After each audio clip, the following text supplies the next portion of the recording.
Okay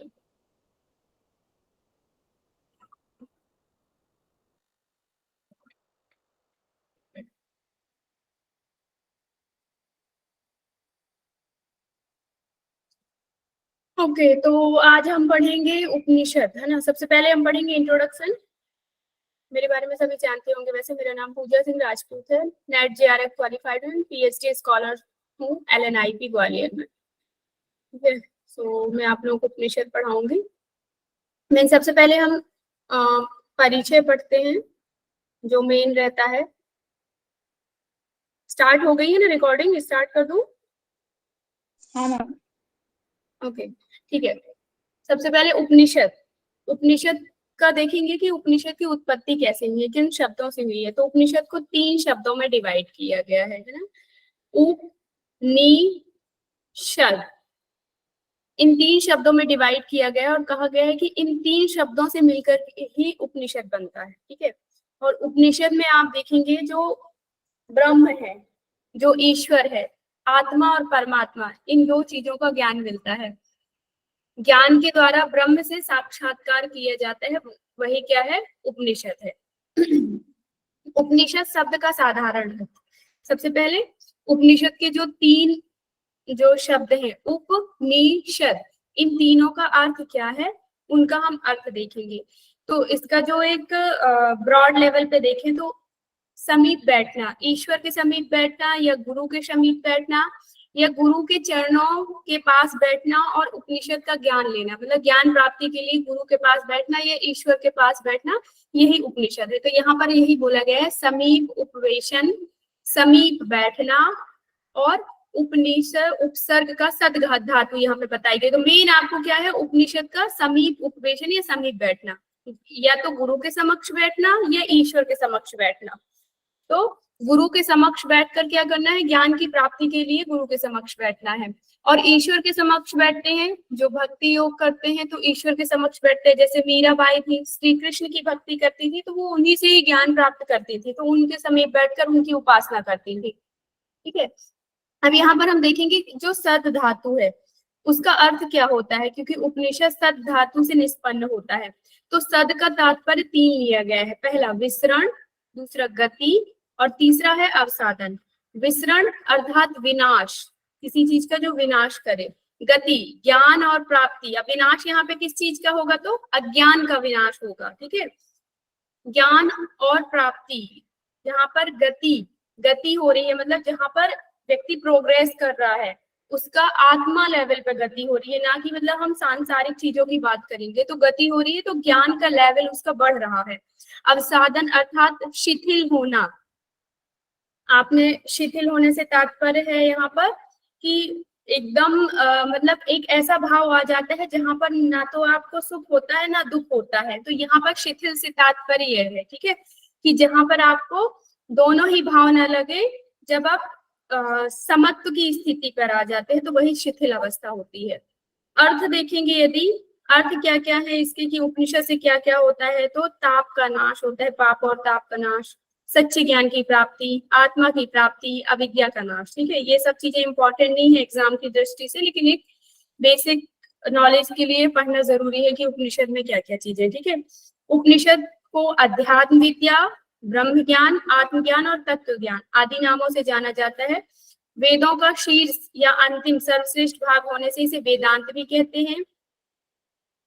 जो वेद लिए गए हैं, वेदों में जो अंतिम भाग बोला गया है, वेदांत। ठीक है, तो इसमें क्या कहा गया है कि वेदों का शीर्ष या अंतिम सर्वश्रेष्ठ भाग जो है, सर्वश्रेष्ठ और अंतिम, अंत को ही बोला गया, वेद का अंत अर्थात वेदांत, तो इसीलिए इन्हें वेदांत भी कहा गया। उपनिषद प्रस्थानत्रयी का आदिम ग्रंथ है। मतलब प्रस्थानत्रयी का मैंने पिछली बार भी बताया था, 3 ग्रंथ आते हैं, उन प्रस्थानत्रयी से क्या लिया गया है, उपनिषद लिया गया है। ठीक है, मुक्ति को उपनिषद। आप देखेंगे कि कहाँ पर उपनिषद की चर्चा मिलती है, तो उपनिषद जो 108 उपनिषद की चर्चा आपको मुक्ति को उपनिषद, यहाँ पे आधा का है, मुक्ति को उपनिषद में 108 उपनिषदों की चर्चा मिलती है। इसके पहले यदि उपनिषद का हम देखें कि उपनिषद किस काल से रहा है, तो यहाँ पर ये भी बताया गया है कि पहले जो थे 1000 कुछ 8 उपनिषद थे, बट उन सभी उपनिषद का जो कहना चाहिए एक फैक्चुअल नॉलेज हमें नहीं मिल पाया है कि कहाँ से इनको ढूंढा गया है। तो 108 उपनिषद ही ऐसे उपनिषद हुए हैं जिनको ढूंढ कर और उनके बारे में एक प्रॉपर सीक्वेंस में दे दिया गया है। सीक्वेंस भी नहीं कहेंगे, मतलब हर एक उपनिषद का जो मटेरियल है प्रॉपर मिल चुका है, इसीलिए वो 108 उपनिषद प्रमुख माने गए हैं। जैसे जो उपनिषद थे तो इनके कई लैंग्वेज में इसका वो ट्रांसलेशन भी किया गया है। जैसे दारा शिको थे, दारा शिको ने 51 to 52 उपनिषद लगभग उन्होंने फारसी अनुवाद किया था, जिसके लिए उनके जो भाई थे उनको मतलब उनका सिर काट दिया था, क्योंकि उन्होंने उपनिषद का प्रचार किया और हिंदू धर्म को माना, जबकि वो मुस्लिम थे। एंड रचना काल जो इसका माना गया है 1000 से 300 ईसा पूर्व माने गए हैं। अब उपनिषद कोई अलग से चीज नहीं है, जैसे जो हमारे वेद हैं, 4 वेद हैं, उन 4 वेदों का ही निचोड़ लिया गया है उपनिषद में, ठीक है। तो उपनिषद की संख्या बहुत थी, क्योंकि 4 वेद हैं और जो यजुर्वेद है उसको 2 भागों में बांटा गया है, तो उससे भी लिए गए हैं उपनिषद। तो मेन जो हम देखते हैं सिर्फ 108 उपनिषद जो है मिल पाए हैं। जो 1008 उपनिषद पहले बताए गए थे उनका पूरा पूरा अच्छे से मिल नहीं पाया कहीं पे कि कहाँ पे इनके बारे में लिखा है, या कहाँ पे इनकी जो मैन्यूस्क्रिप्ट्स जो पहले लिखी जाती थी तो वो मिल नहीं पाई है। इस वजह से सिर्फ 108 उपनिषद के बारे में चर्चा होती है, जो कि मुक्तिकोपनिषद में होती है। अब यहाँ पर देखेंगे उपनिषद की सूची वेदों के अनुसार। ऋग्वेद से कितने उपनिषद लिए गए हैं? 10। यजुर्वेद को 2 भागों में बांटा गया है, जैसे कि मैंने आपको बताया भाई, शुक्ल यजुर्वेद और कृष्ण यजुर्वेद। शुक्ल यजुर्वेद से 19, कृष्ण यजुर्वेद से 32 उपनिषद, सामवेद से 16 और अथर्ववेद से 31। तो टोटल ये संख्या हो जाती है 108। ठीक है, कि मतलब आपसे पूछा जाए कि 108 उपनिषद की संख्या कैसे आ गई, तो ये इन चीजों पर डिपेंड करता है कि ऋग्वेद से 10। अब ऋग्वेद जैसे आपने वेद पढ़ा होगा तो ऋग्वेद में 10 मंडल होते हैं, आपने पढ़ा होगा, तो उससे भी याद रख सकते हैं कि 10 उपनिषद। शुक्ल यजुर्वेद से 19 एंड कृष्ण यजुर्वेद से 32, सामवेद से 16, अथर्ववेद से 31। तो ये याद करने वाली चीजें, समझने वाली नहीं, ठीक है। 108 उपनिषद इस प्रकार से। अब यहाँ पर मेन थोड़ा सा समझने का है कि आप कैसे याद रखेंगे कि कौन सा उपनिषद किस वेद से लिया गया है।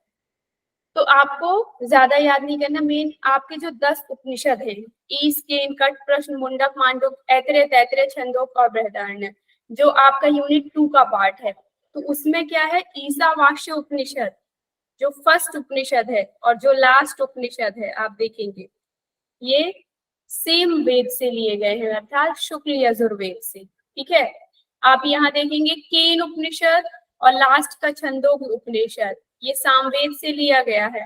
कठोपनिषद और तैतरेय उपनिषद ये लिए गए हैं कृष्ण यजुर्वेद से।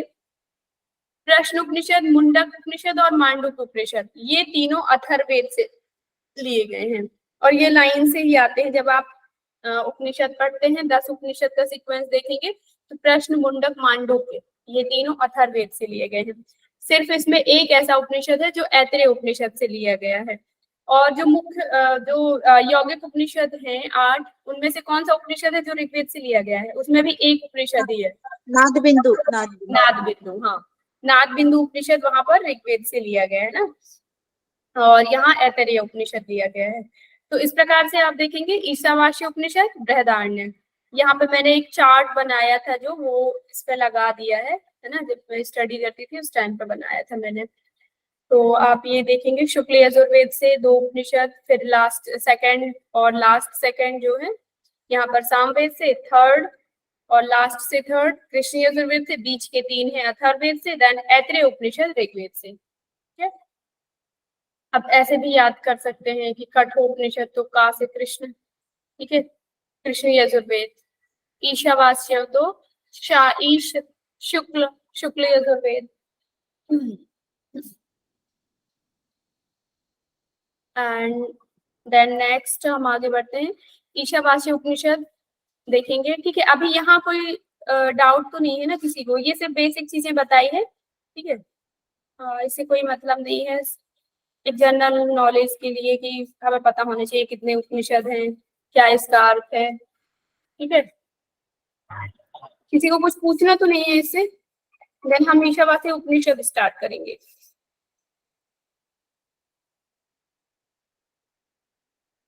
ओके, ईशावास्य उपनिषद। ईशावास्य उपनिषद, ईश का तात्पर्य है ईश्वर। ओके,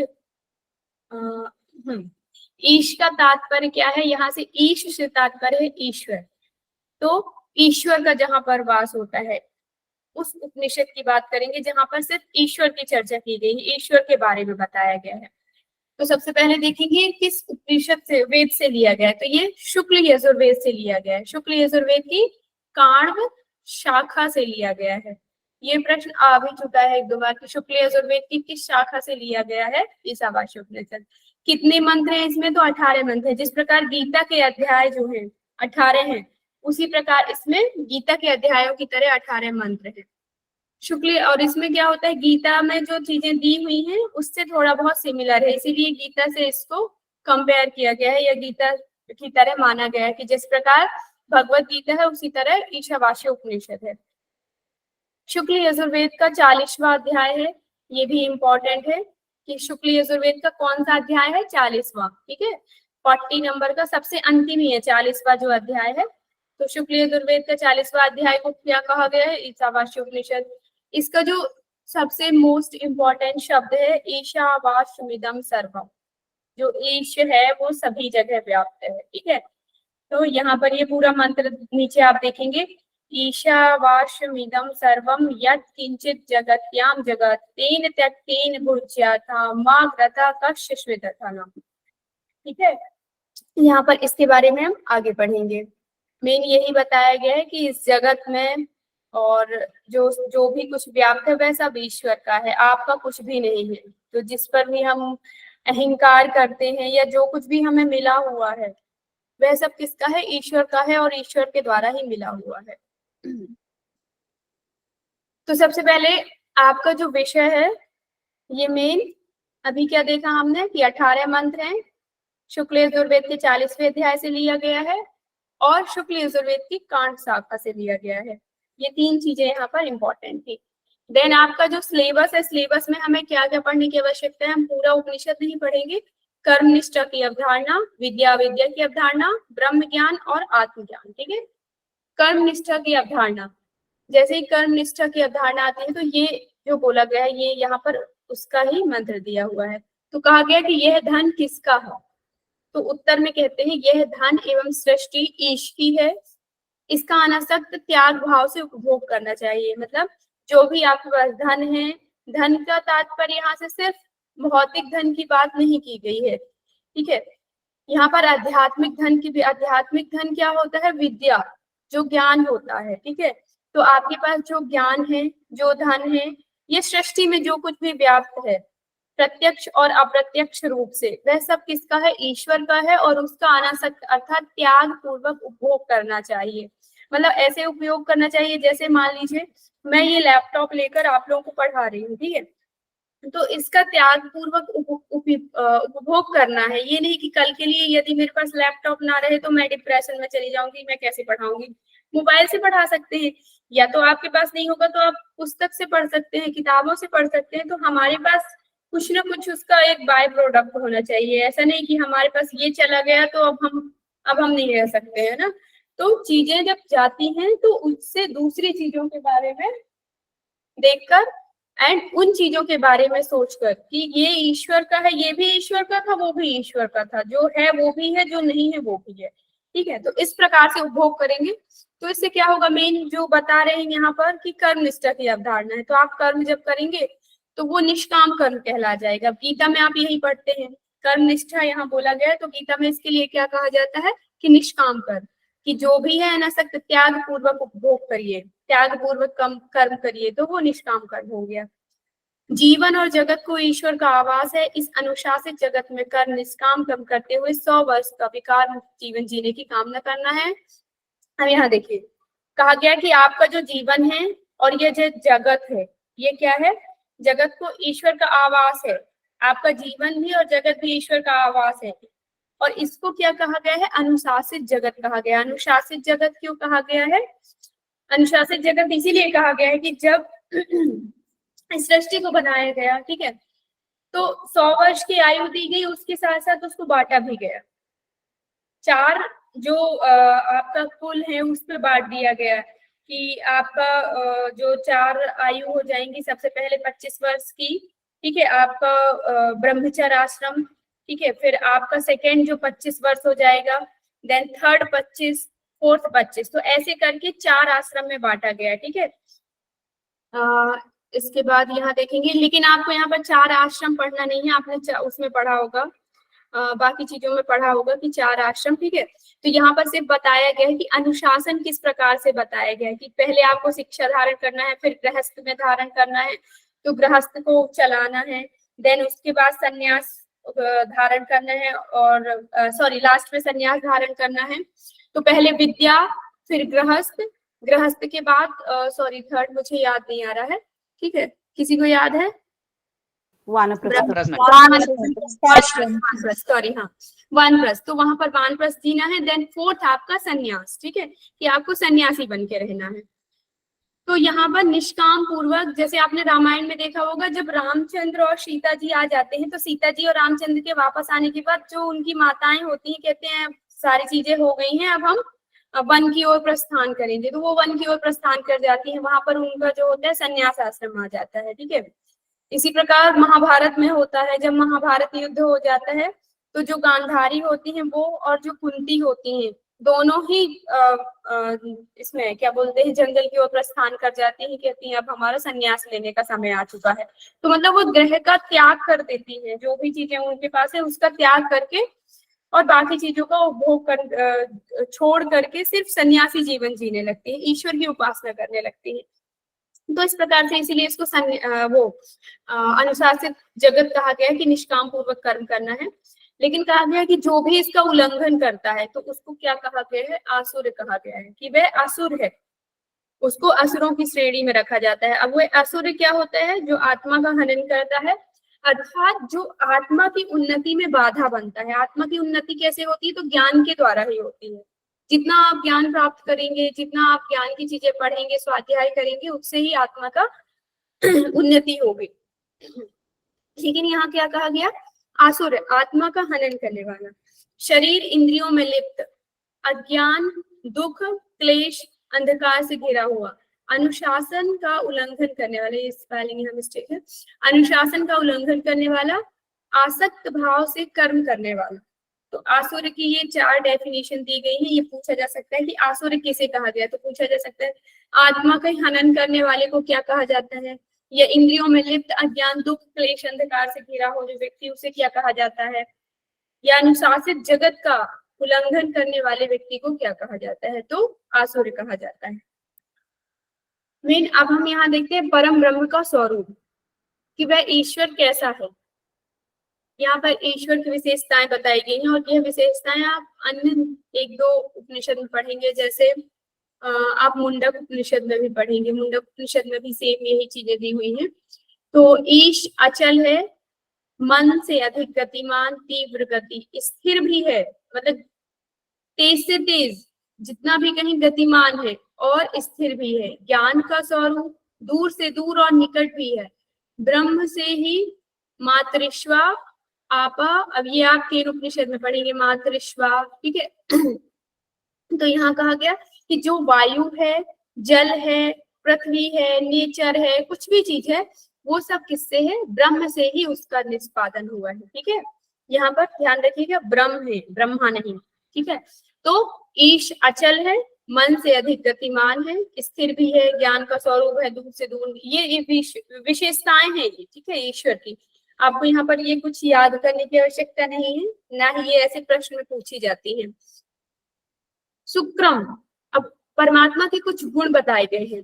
शुक्रम अर्थात परम तेजोमय, ईश्वर कवि है कहा गया, कवि अर्थात सर्वदृष्टा, क्या कहते हैं ना, जहां ना पहुंचे रवि वहां पहुंचे कवि, कि जहां पर सूर्य की किरणें भी नहीं पहुंच पाती, वहां पे कवि की जो विचार शक्ति है वह पहुंच जाती है, कवि उन चीजों पर भी लिख देता है। तो इसीलिए कहा गया कि परमात्मा के गुण जो है कवि है। अकायम, अकायम अर्थात सूक्ष्म शरीर से रहे, अव्रणम, छिद्र रहित, जिसपे कोई व्रण नहीं, जो छिद्र रहित हो। परिभू,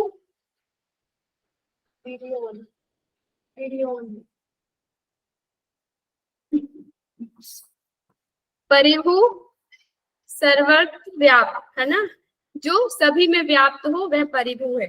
शुद्धम, जो शुद्ध है। दिव्य सच्चिदानंद, अर्थात जो शुद्ध है।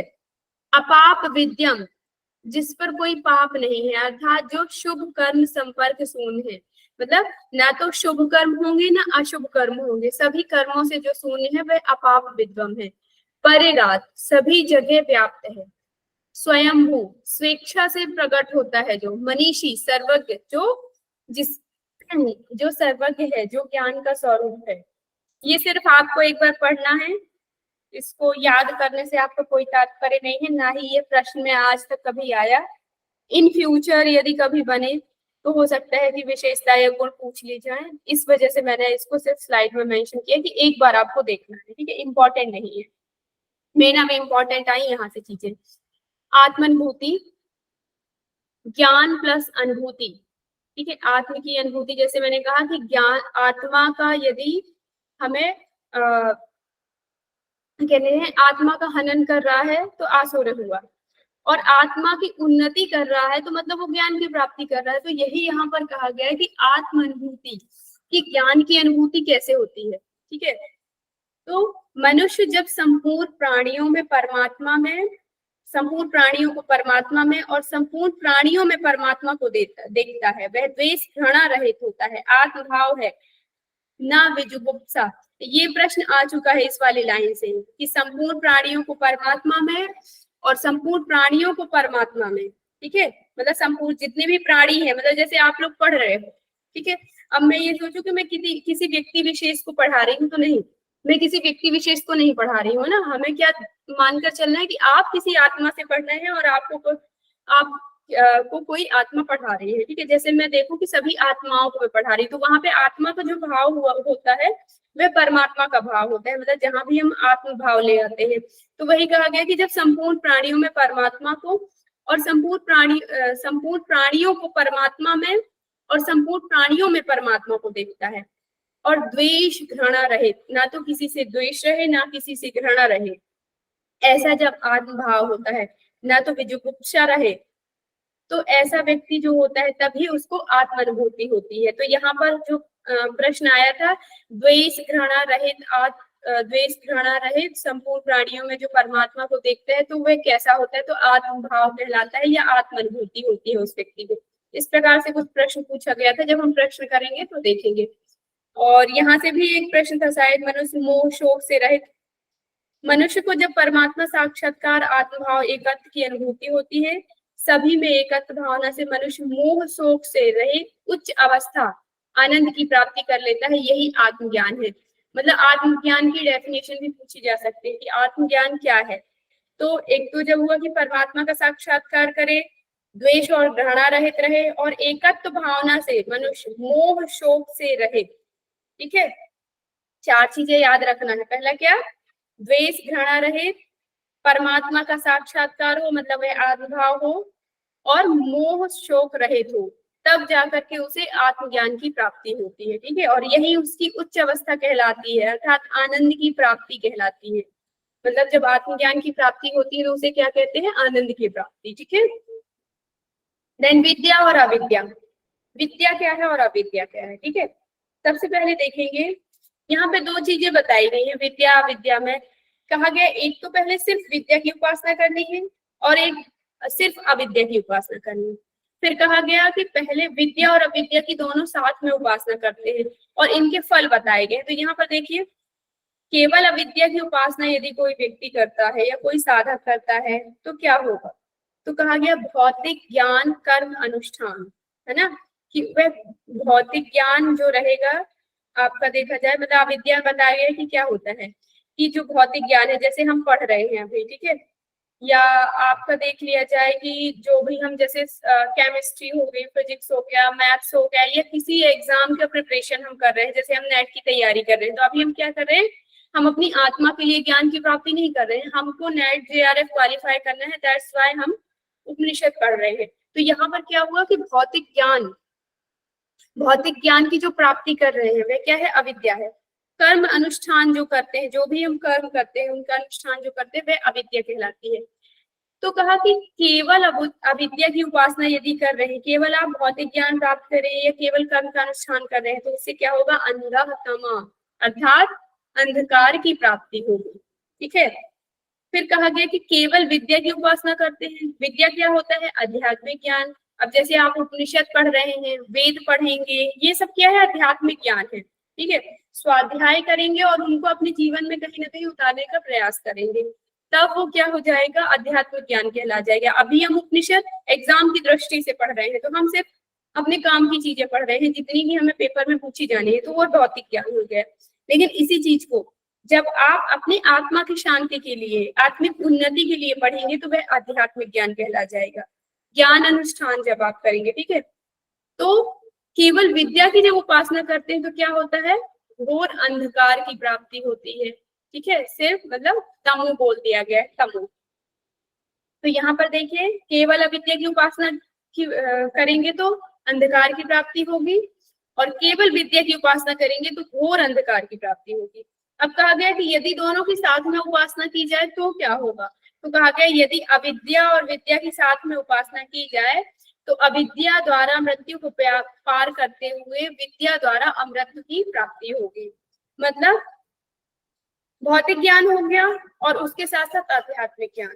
मतलब आप उपनिषद पढ़ रहे हैं, ठीक है, आपने क्या किया, उपनिषद पढ़ा, लेकिन इसमें उपनिषद की जो शिक्षा प्राप्त हुई आपको, ठीक है, तो उनको आपने जीवन में उतारने की कोशिश भी की, और आपने पेपर में भी उसको सही करने का प्रयास किया, याद करने का प्रयास किया। ठीक है, तो वहां पर आप क्या करें, विद्या के साथ अविद्या के साथ साथ विद्या की भी उपासना कर रहे हैं, दोनों चीजें आप साथ में कर रहे हैं।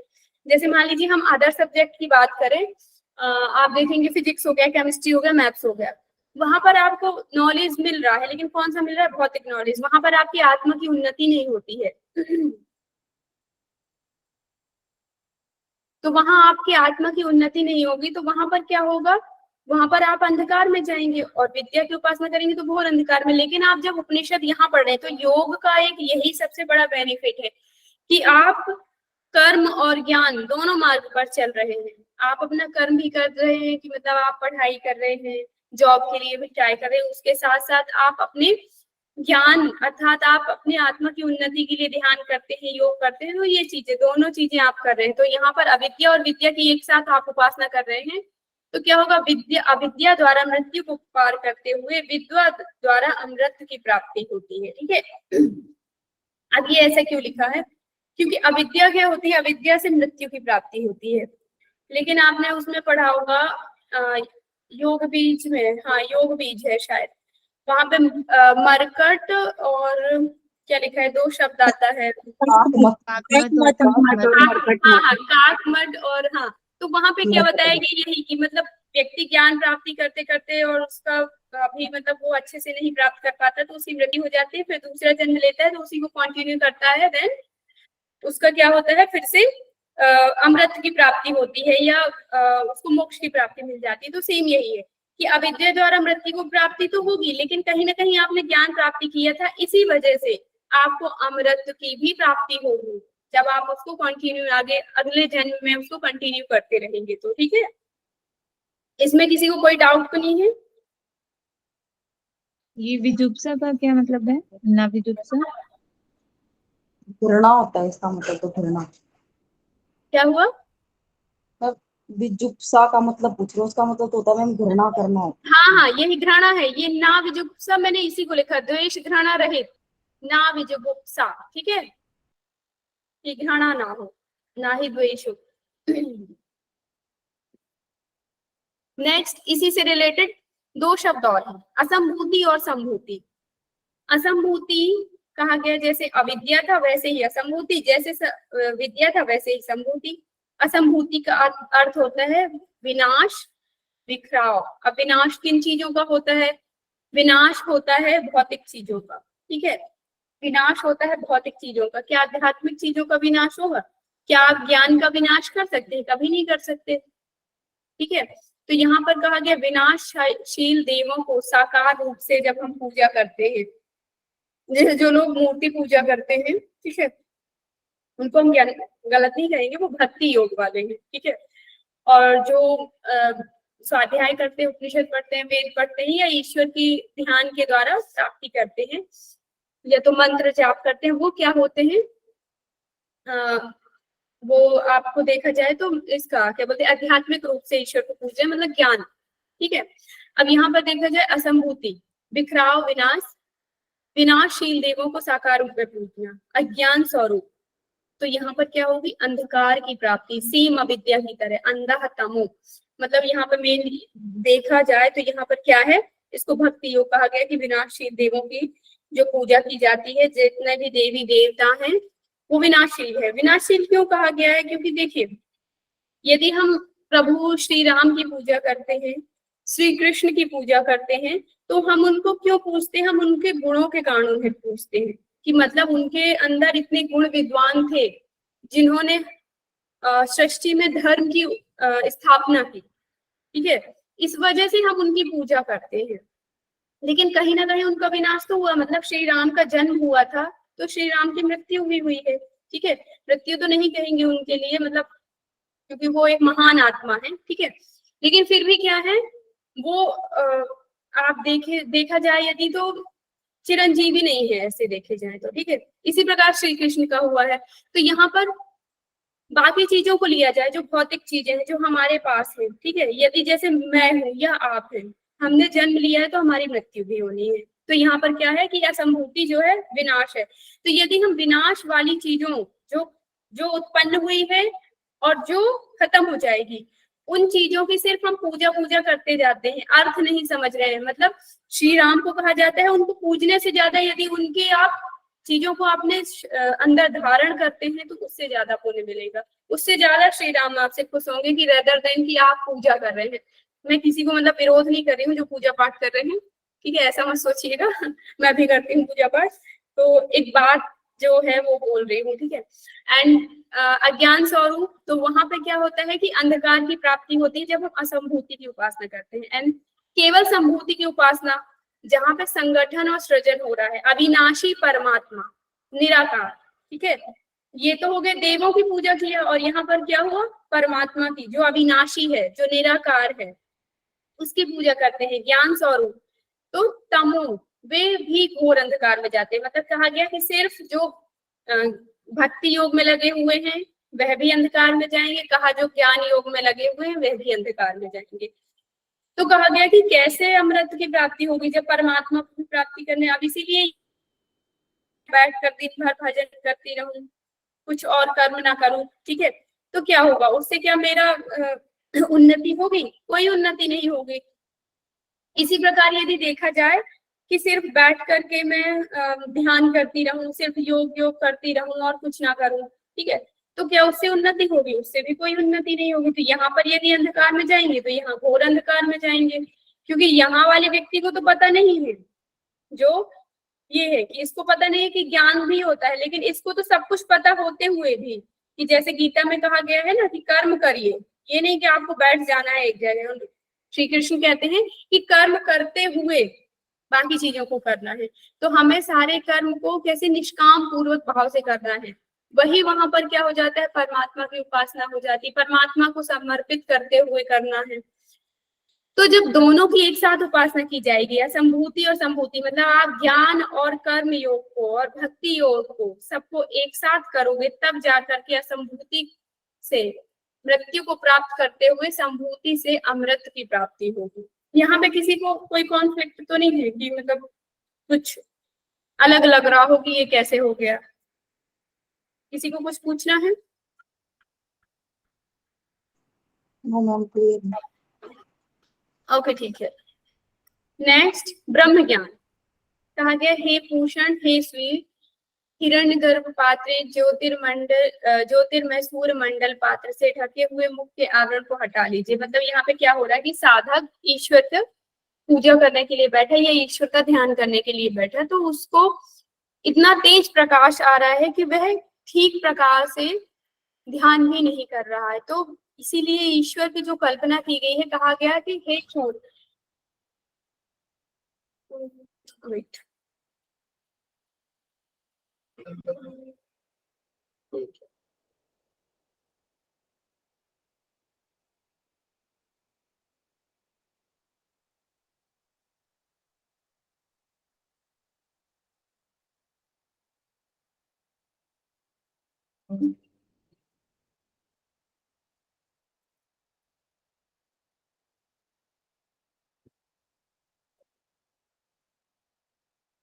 ठीक है।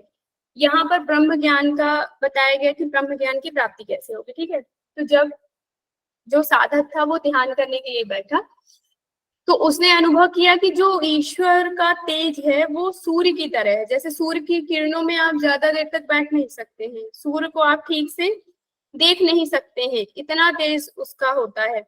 तो उससे भी अधिक तेज जो होता है वह ब्रह्म का होता है। तो कहा गया, हे पूषण, हे सूर्य, हिरण्यगर्भ, पात्रेण से आपका मुख ढका हुआ है। मतलब क्या है, कौन से पात्र से ब्रह्म का मुख ढका हुआ है, ये इंपॉर्टेंट है। तो हिरण्यमय पात्र से, हिरण्यमय पात्र से जो है ब्रह्म का मुख ढका हुआ है। तो कहा गया कि उसको हटा लीजिए। क्यों हटा लीजिए? क्योंकि मैं आपको ध्यान के द्वारा देख रहा हूँ। ब्रह्म को कहा गया, हे अग्नि, मुझे कुटिल पाप कर्मों से बचाकर ऐश्वर्य की ओर ले चले। ब्रह्म से प्रार्थना की जाती है। क्यों ले चलना है? क्योंकि सोहम अस्मि, मैं भी वही हूँ जो आप हैं, अर्थात मैं भी आत्मा स्वरूप हूँ। ठीक है, परमात्मा है ना, परमात्मा को कहा गया बिंदु स्वरूप है, निराकार है। तो वैसे ही कहा गया कि सोहम अस्मि, मैं भी वही हूँ, आपका ही स्वरूप मैं भी हूँ, मैं भी बिंदु स्वरूप हूँ, मैं आत्मा हूँ, आपका स्वरूप है। इसीलिए आप सत्य का जो मुख, ये देखिए यहाँ पर ये प्रश्न आया भी था, सत्य का मुख हिरण्य में पात्र से ढका हुआ है। तो आ सकता है कि सत्य किसको कहा गया है? ब्रह्म को यहाँ कहा गया है कि सत्य का मुख किससे ढका हुआ है? तो हिरण्य में पात्र से ढका हुआ है। ये भी आ सकते हैं, सोहम अस्मि वाक्य का प्रयोग किस उपनिषद में किया गया है? तो कहाँ मिलता है? ईशावास्य उपनिषद में। ठीक है, यहाँ पे दो चीजें ही इंपॉर्टेंट है, एक तो सोहम अस्मि और दूसरा हिरण्य में पात्र। हिरण्य में पात्र, यहाँ पे हिरण्य में पात्र से तात्पर्य है ज्योतिर्मय सूर्य मंडल की तरह जो पात्र है। ठीक है, मतलब इतना चमकीला, इतना ज्यादा उसमें रोशनी है कि आप खुली आंखों से नहीं देख सकते हैं। ठीक है, एंड मैम हिरणमय बोले तो हिरण जैसा क्या मुख वाला? नहीं नहीं, हिरण्य हिरण पात्र बोले तो वही नहीं क्या नहीं अर्थ होता है इधर? हिरण्य गर्भ जो आपने सुना होगा, हिरण्य सुना होगा, वो अलग है।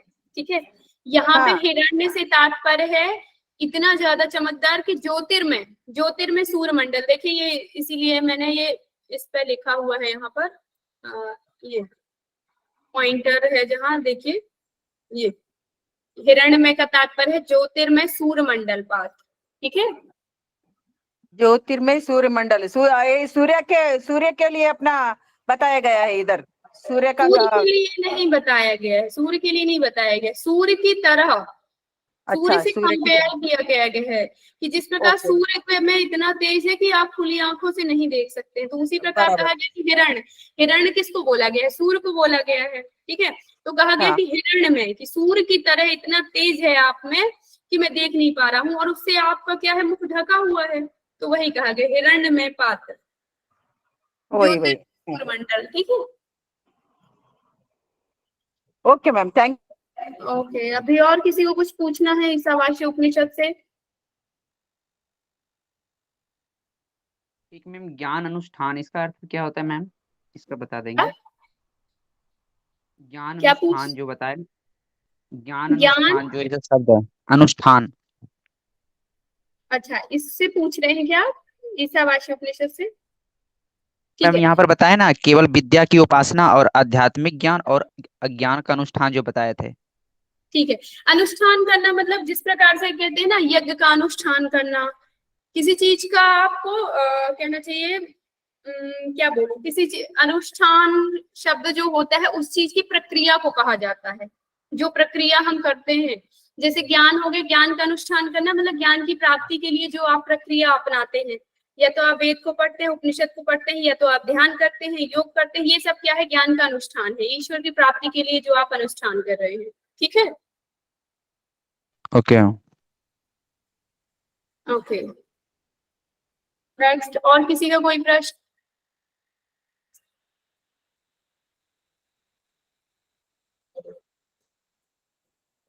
No ma'am.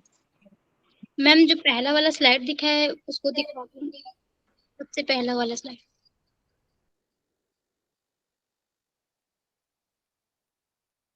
ये नहीं मैम, वो कर्मनिष्ठ की अवधारणा वाला है ना, उसमें। ये वाला? हाँ, इसमें प्रश्न कर रहे हैं, वो प्रश्न कौन कर रहा है, किसने कर रहा है? और यहाँ पे कोई पर्टिकुलर नाम नहीं लिया गया है कि कौन प्रश्न कर रहा है।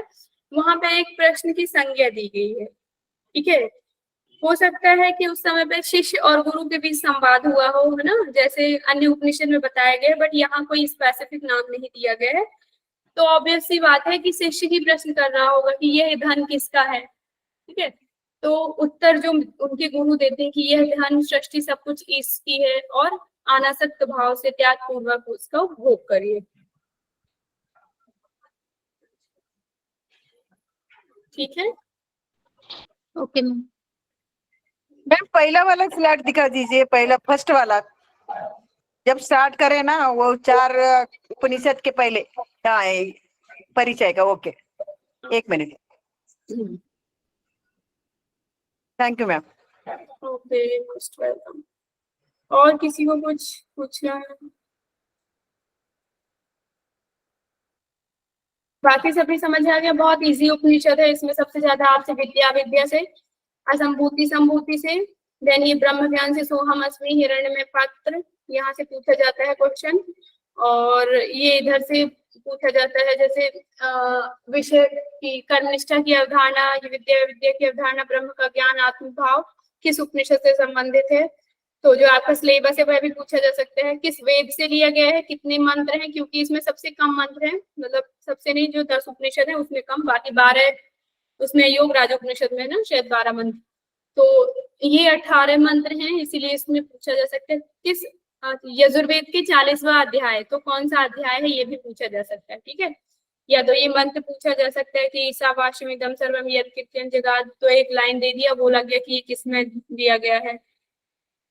बस मैम यही। कर्म की अवधारणा क्या है, तो और एक बार बताते क्या कर्म की अवधारणा? की अवधारणा हाँ। में यही कहा गया है कि अनुशासित जगत का पालन करना है और त्याग पूर्वक उपभोग करना है। जो कुछ भी यहाँ पर त्याग पूर्वक उपभोग करना, मतलब अनासक्त भाव से। ओके ठीक है, अनासक्त भाव से, उस पर आसक्ति ओके। नहीं होनी चाहिए जो भी चीजों का आप उपभोग कर रहे हैं, ये कहा गया। ठीक है, ओके मैम। ओके। नेक्स्ट, और किसी को कुछ पूछना है?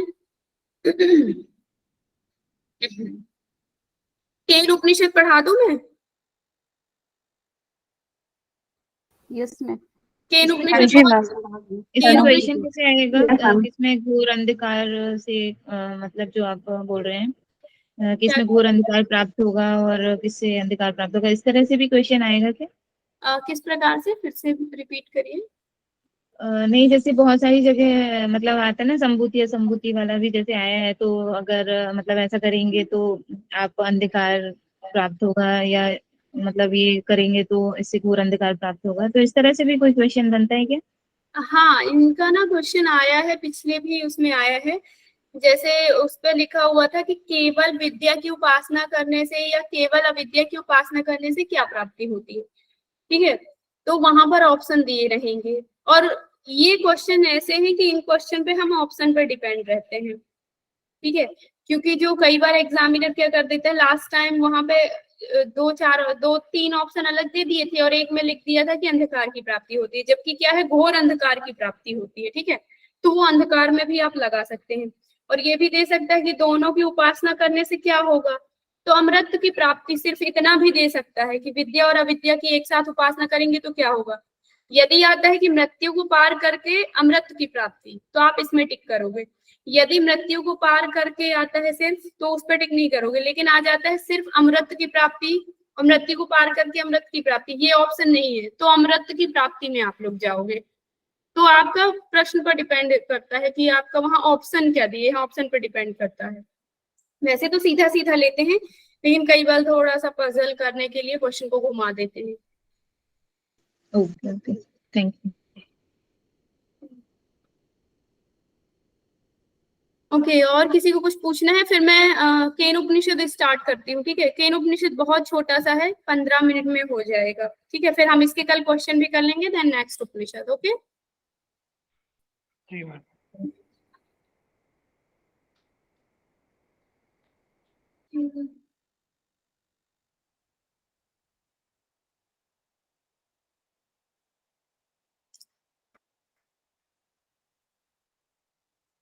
चलिए ठीक है। रिकॉर्डिंग कौन कर रहा है? मैम मैं कर रही हूँ, राखी शिंदे। एक काम करिए, रिकॉर्डिंग स्टॉप कर दीजिए, देन केन उपनिषद स्टार्ट होगा तो केन उपनिषद की फिर से रिकॉर्डिंग करिएगा, ठीक है। Okay okay.